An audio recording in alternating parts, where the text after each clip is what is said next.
All right, so we've turned the water back on. We did replace the hot side. We did not replace the cold sides. The cold side, the valve housing was a little bit stripped. So since that was working properly, we didn't change anything there. So we're gonna fill everything slowly, see how everything works. This is the hot water.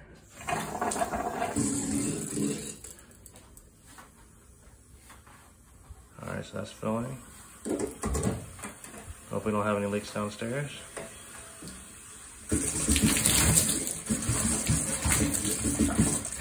pipes are filling.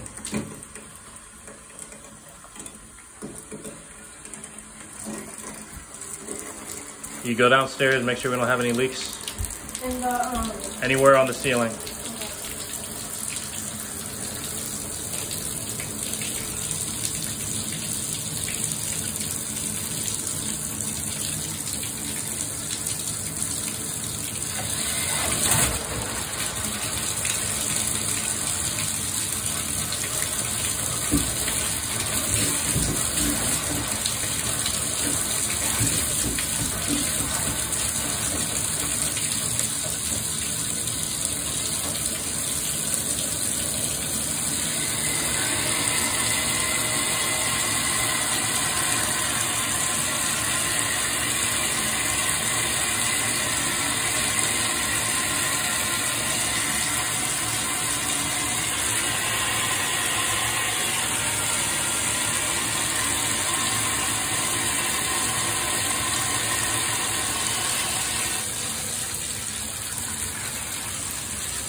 All right, and the water is off, so test successful. Part has fixed the issue.